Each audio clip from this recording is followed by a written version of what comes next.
Carlito Viera, que está por allí, Valentín Yorca. Vamos adelante, Carlos Viera. Buenas tardes, estimados. Buenas tardes, Buenas esa tardes. audiencia. ¿Cómo va, Carlos? Estamos aquí Bajate el sin volumen, la Valentín. compu, con tecnología primaria, que Astesiano es un caso que tiene que ver mucho con una situación de gobierno Ay, muy déjalo ahí. complicada. Eso es, yo creo que motivo de todas las murgas. No hay murga que no actúe y no mencione el caso Astesiano. Eh, es algo que hiere entonces la sensibilidad del uruguayo, y yo diría que en Estados Unidos, que se toma como ejemplo de funcionamiento de la democracia, en Estados Unidos renunció un presidente por espionaje confirmado al Partido Demócrata. Eso se llamó el escándalo de Watergate. En Estados Unidos renunció un presidente. Tuvo que renunciar, se vio forzado a renunciar. Eh, entonces yo creo que lo que importa a los uruguayos es más allá de lo anecdótico, más allá de este episodio, importa a los uruguayos que no están teniendo los 5 mejores años de su vida, sino que están teniendo los 5 peores años de su vida. El caso es, de alguna manera, un ejemplo más, pero no es lo único. No es lo único que está planteado en el escenario en donde los uruguayos juegan su nivel de vida.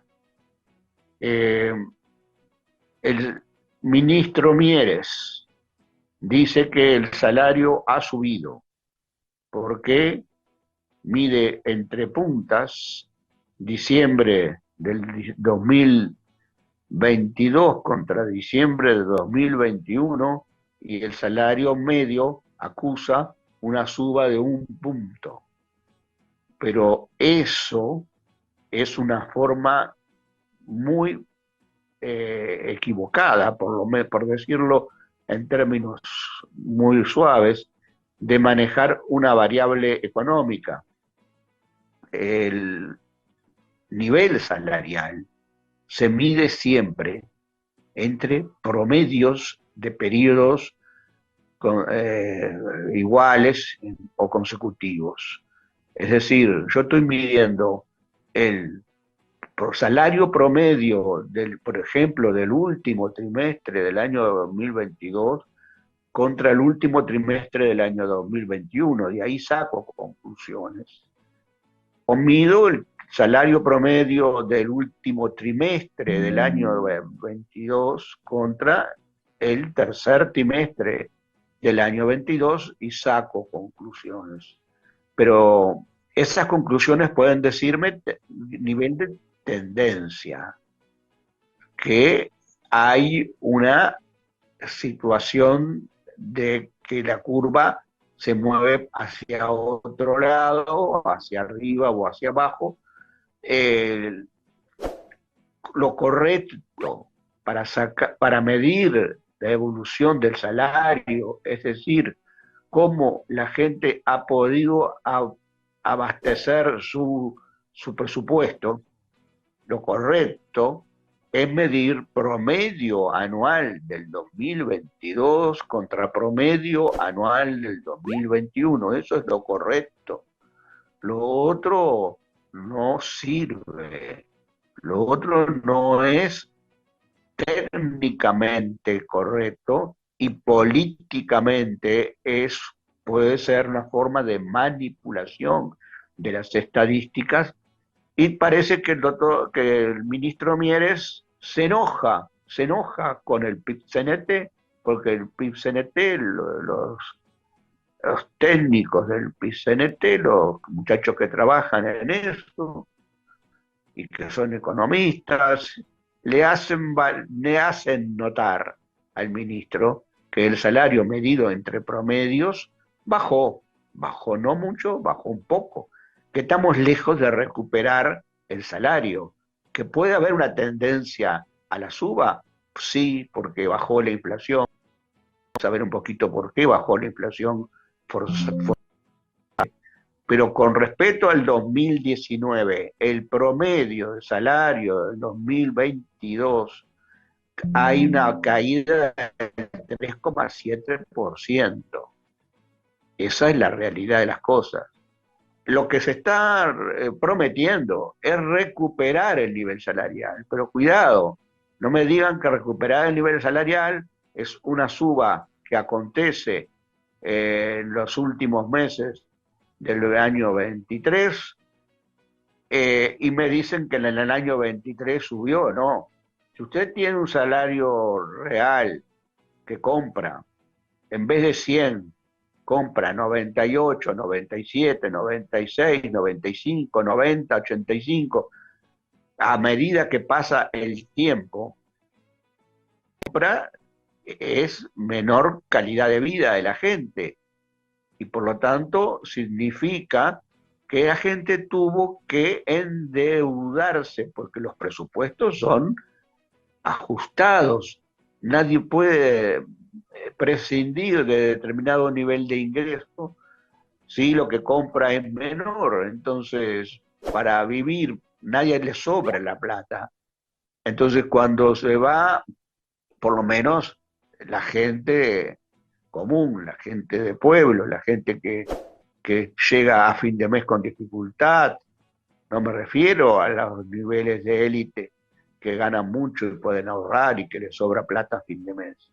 Pero la gente común tiene un presupuesto ajustado y si el salario real fue cayendo durante todos los meses del año 2021, durante todos los meses del año 2022, también del año 20, hasta llegar a septiembre de 2023, hasta ahí siguió cayendo todos los meses.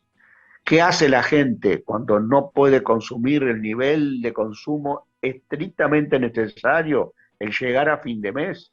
Se endeuda, señor ministro, se endeuda en un país en donde el crédito al consumo se da con facilidad, pero con tasas de interés siderales. Quiere decir que la gente se endeudó durante todo este periodo y entonces no me digan que no es cierto que hay como que la gente cobró un sueldo menos. Eso significó haber pedido prestado ese dinero para poder consumir lo necesario, lo estrictamente necesario. Eso significa entonces que el sueldo que se va a obtener a partir del 2023 tiene que afrontar no solamente los gastos estrictamente necesarios, aquellos que eran del nivel 100, sino que además tiene que ahora afrontar el nivel 105, 110, que significa los pagos de la amortización del crédito que se tuvo que, que comprometer en ese periodo de ajuste. Entonces, ahí hay un problema que técnicamente, yo pregunto, ¿es muy correcto la precisión del PIT-CNT? Muy incorrecta la contestación del ministro, enojado, además molesto, diciendo de que una manera irresponsable de tratar el tema, que el salario estaba subiéndose un punto, cuando en realidad estaba bajando. En promedio hay que medir los promedios contra promedios, ¿no? Y no un nivel punta, porque si yo me pongo en un nivel de un mes contra el mes y si justo en ese mes el salario sube, bueno, entonces voy a quedar contento porque voy a decir que la gente tiene mejor poder adquisitivo. Tiene mejor poder adquisitivo en ese momento. Pero a partir de que la inflación empieza a corroer su nivel de ingresos, bueno, va bajando, va bajando, va bajando. Entonces, medir entre puntas, quiere decir entre finales del mes contra finales del mes del año anterior, no tiene sentido, no tiene mayor relevancia, podría hacerse como un ejercicio, pero no es la manera técnica de proceder, ni por lo tanto la manera política de proceder. Políticamente es un engaño, políticamente es un engaño. Entonces la perspectiva de suba del salario, que no me digan que va a considerarse de esa forma, es decir, un aumento que puede darse a fines del 2023, que se diga, vean, el salario subió, porque tomamos fines del 2023 contra fines del 2022, y eso no es así. Tenemos que tomar promedio del 2023 contra promedio del 2022 o compararlo contra el promedio del 2019 para ver si el salario recupera los buenos niveles que se tenían durante el gobierno del Frente Amplio. Entonces, lo que significa salario es clave. Lo que significa incumplimiento de promesas electorales es clave para, yo diría, cambiar la brecha que hay en estos momentos es una brecha dura, es una brecha que pocas cosas la mueven, pocas cosas la mueven. Pueden suceder acontecimientos muy interesantes desde el punto de vista de lo que es la conmoción de la opinión pública, pero yo pregunto, ¿mueven la brecha o no mueven la brecha? Para mí, lo que mueve más la brecha es el tema del salario, es el tema del empleo, es el tema de las perspectivas de vida, es el tema de la seguridad social, es el tema de la salud pública, como está planteada, qué nivel de satisfacción de necesidades básicas de los uruguayos. Eso es lo que mueve la brecha. Y no cortar cintas, por ejemplo, cortar cintas a último momento de algunas obras que se realizan, no mueve, a mi modo de ver, no debería de mover la brecha, no debería. Es lo que van a hacer. Van a cortar cintas, van a hacer alguna inversión media retrasada, pero inversión al fin del sector público, van a bajar el IRPF, el impuesto a la renta de personas físicas, y el IAS, capaz que un punto la tasa, o algo así, para ufanarse de que hicieron dicha rebaja, pero en realidad lo que hacen es aumentar la recaudación, aun cuando bajen un punto, porque mueven a la baja el mínimo no imponible y entonces más personas entran a tributar el impuesto o las franjas se mueven hacia mayores porcentajes del impuesto. Entonces, de una manera muy tendenciosa de presentar entonces los temas y con esa cosa van a tratar de concluir el periodo, el gobierno actual. Este, el desgaste del tema astesiano va a tratar de ser suplido con muchos cortes de cinta, con aumento del salario mal medido, ficticiamente planteado el tema, no es la realidad de la gente, y va a ser planteado con inversiones muy a último momento. Eh, Creo que los uruguayos eh, son capaces, han sido capaces de muchas cosas. Los uruguayos han entendido el tema de la seguridad social, cómo está planteado. Los uruguayos saben cuáles son entonces sus necesidades básicas y cuáles son entonces las orientaciones que los gobiernos deben tener, y tenemos un contexto mundial en el cual está presionando enormemente para un cambio que se viene por el hambre, un cambio que se viene por la inmigración de la gente que está desesperada porque en sus países no puede sostenerse. Es gente que no tiene ya nada que perder. Esos son los que están presionando en este momento hacia una problemática del sistema que puede llegar a la desestabilización del sistema y al cambio del sistema, y nosotros formamos parte, somos una parte eh, no demasiado preponderante en ello, pero bueno, ahí están las relaciones internacionales, en las cuales está probado que toda la política del gobierno va al fracaso, que todo lo que ha dicho no tiene posibilidades ninguna de aplicarse, y bueno, por ahí andamos en estos momentos. Vamos a tener que seguir de cerca esto, vamos a tener que tener cuidado de ser quienes pueden poner claridad en cosas que las plantean difusamente o engañosamente. Y yo me pregunto, ante hechos de notoriedad como el del puerto, como el de Astesiano, el caso Astesiano, como, bueno, en el caso de los pasaportes, eh, y ante el caso de manipulación de las variables económicas, como se hace con el salario real, yo me pregunto cómo hay instituciones que no se pronuncian. Por ejemplo, en la Universidad de la República.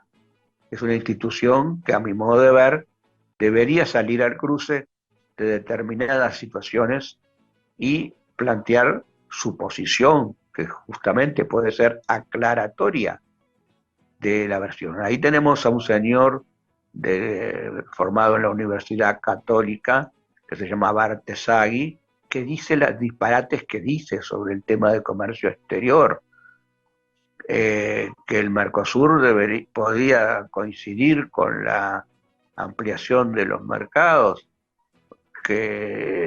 o sea, que podía que el Mercosur es compatible con los tratados de libre comercio que Uruguay quiere hacer con China, con los Estados Unidos, con el otro, y es una barbaridad, es un punto que no tiene ningún tipo de asidero, es una posición totalmente sesgada, tendenciosa, y lo da como que es lo técnicamente válido.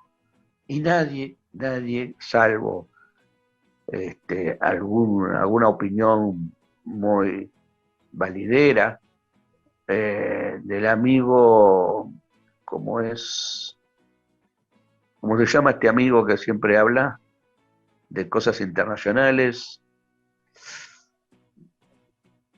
Bayardi habla, sí, y habla bien, pero no de la parte económica.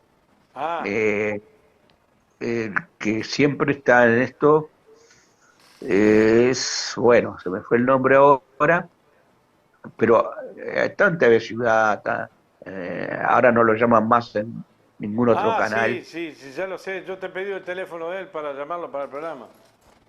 Este, No me acuerdo el nombre de bueno, él. este, bueno, salvo una opinión que es muy valedera, no hay nadie más que se le sale al cruce. La comisión de programa del Frente Amplio, que creo, a mi modo de ver, tengo grandes amigos allí, yo ya no participo, tengo grandes amigos de todas maneras y confío en ellos.